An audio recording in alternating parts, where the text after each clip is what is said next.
Hello friends, मैं आप सभी का एफबी एजुकेशन लाइव चैनल पर स्वागत करती हूँ। आज मैं आपके सामने फिर से जो राजस्थान के प्रमुख संत हैं उनके जो मोस्ट इम्पोर्टेंट क्वेश्चन हैं उनको शॉर्ट्स नोट्स के रूप में लेकर उपस्थित हूँ। तो आइए शुरू करते हैं अपनी आज की क्लास। देखिए, जो राजस्थान के प्रमुख संत हैं इनमें जो संत है जाम्बोजी। जाम्बोजी का जन्म कहाँ पर हुआ था? जाम्बोजी का जन्म हुआ था पीपासर गांव नागौर में हुआ था। अब कब हुआ था? ये हुआ था 1451 को। 1451 को जाम्बोजी का जन्म कब हुआ था? 1451 को हुआ था। कहाँ पर हुआ था? पीपासर गांव नागौर में हुआ था। इनके पिता का नाम क्या था? लोहट जी। पिता का नाम क्या था? लोहट। और माता का नाम था हंसा देवी। अब इनके गुरु कौन थे? गोरखनाथ जी। जो इनके पिता है ना लोहट जी, और ये गुरु गोरखनाथ जी कई बार एग्जाम में पूछे जा चुके हैं, तो आप इन्हें ध्यान से पढ़िएगा। ये जो सभी नोट्स मैंने तैयार किए हैं ये आए हुए क्वेश्चन के आधार पर तैयार किए हैं, तो आप इन्हें ध्यान से पढ़िएगा। चाहे कोई भी एग्जाम हो राजस्थान में, उनमें सभी में आपको ये उपयोगी सिद्ध होंगे। तो देखिए, गुरु है गोरखनाथ जी और बचपन का नाम था इनका धनराज। क्या था? धनराज इनका बचपन का नाम था। अब संप्रदाय, इन्होंने कौन सा संप्रदाय की स्थापना की थी? बिश्नोई संप्रदाय। कौन सा संप्रदाय? बिश्नोई संप्रदाय। अब इनकी पीठ कहाँ पर है? कई बार एग्जाम में रिपीटेड क्वेश्चन है, इनकी पीठ कहाँ पर है? तो इनकी पीठ है मुकाम तलवा बीकानेर में। कहाँ पर है पीठ? मुकाम तलवा बीकानेर में। अब इन्हें गूंगा गहला संत या गूंगा बहरा संत भी कहा जाता है। ये कई बार आ चुका है कि गूंगा गहला संत किन्हें कहा जाता है या फिर गूंगा बहरा संत किन्हें कहा जाता है। तो किन्हें कहा जाता है? जाम्बोजी को कहा जाता है। अब इन्हें अवतार किनका माना जाता है? तो इन्हें अवतार माना जाता है विष्णु का अवतार। किनका अवतार? विष्णु का अवतार। और इन्हें पर्यावरण वैज्ञानिक भी कहा जाता है।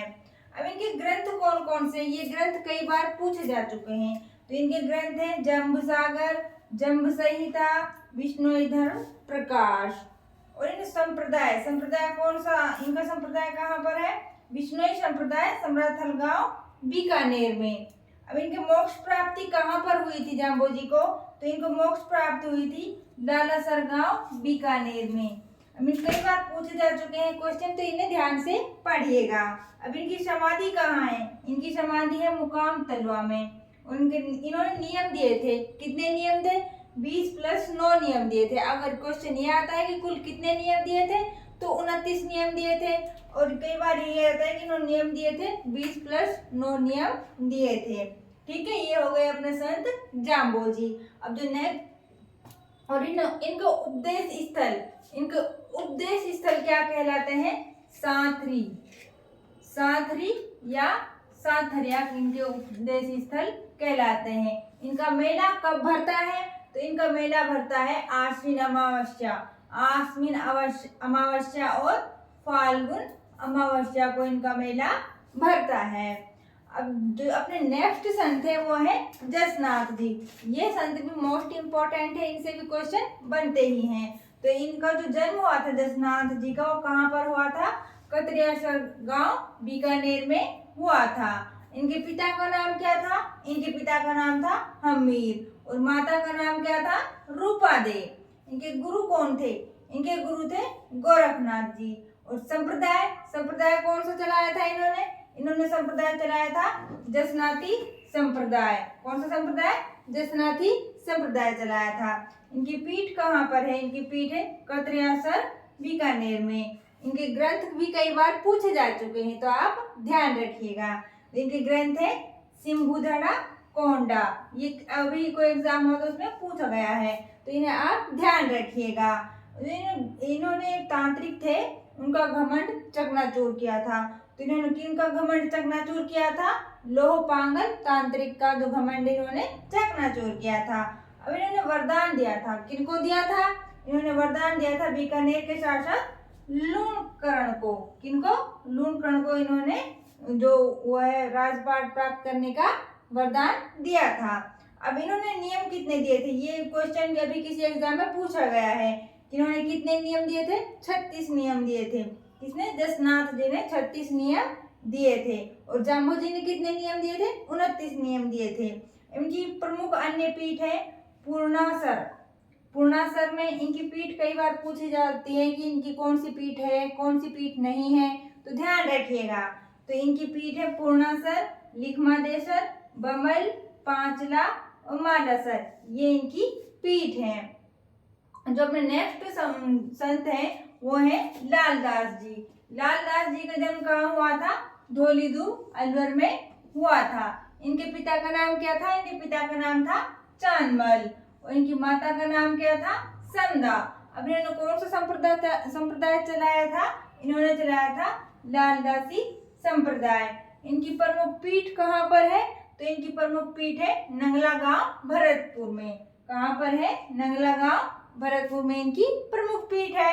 अब इनकी समाधि कहाँ पर है? इनकी समाधि है शेरपुर गांव अलवर में। समाधि कहाँ पर है? शेरपुर गांव अलवर में इनकी समाधि है। इनके गुरु कौन है? गदन चिश्ती। ये जो लालदास जी, इनसे कई बार क्वेश्चन पूछे जाते हैं। इनकी प्रमुख पीठ कहाँ पर है, इनका समाधि स्थल कहाँ पर है, गुरु कौन से हैं, तो ये कई बार पूछा जा चुका है, आप इन्हें ध्यान रखेगा। जो अपने नेक्स्ट संत है वो है लालगिरी। कौन से गिरी? लालगिरी। अब इन संप्रदाय कौन सा चलाया था? अलखिया संप्रदाय। देखिए कुछ ऐसा होता है कि जैसे लालदास ने चलाया था लालदासी संप्रदाय, तो नाम से हमें पता लग जाता है कि उन्होंने लालदासी संप्रदाय चलाया था। लेकिन कुछ ऐसे होते हैं कि उन्होंने अलग नाम से ही संप्रदाय चलाया, स्थापना की थी, तो वो मोस्ट होते हैं। तो लालगिरी का जो संप्रदाय कई बार पूछा जा चुका है, क्योंकि हम इनमें कंफ्यूज हो जाते हैं कि अब लालगिरी, हम सोचते हैं कि लालगिरी ने अलखिया संप्रदाय कैसे चलाया होगा, तो आप इसे ध्यान रखिएगा। लालगिरी ने चलाया था अलखिया संप्रदाय। अब इनकी पीठ कहाँ पर है? इनकी पीठ है बीकानेर दुर्ग के सामने इनकी पीठ है। अब जो नेक्स्ट अपने संत है वो है संतदास जी। तो संतदास जी ने कौन सा संप्रदाय चलाया था? गुर्जर संप्रदाय। इसे भी आप ध्यान रखिएगा, ये कई बार पूछे जा चुके हैं कि ये लालगिरी ने कौन सा संप्रदाय चलाया था और संतदास जी का, ये कई बार पूछे जा चुके हैं। तो संतदास जी ने कौन सा संप्रदाय की स्थापना की थी? गुर्जर संप्रदाय। अब इनकी पीठ कहाँ पर है? इनकी पीठ है दांतड़ा में इनकी पीठ है, और दांतड़ा कहाँ पर है? भीलवाड़ा में। तो ये थी अपनी आज की क्लास। अगर आपको क्लास अच्छी लगती है तो चैनल को सब्सक्राइब करिए, लाइक करिए और कमेंट कर जरूर बताइएगा आपको क्लास कैसी लगी। धन्यवाद।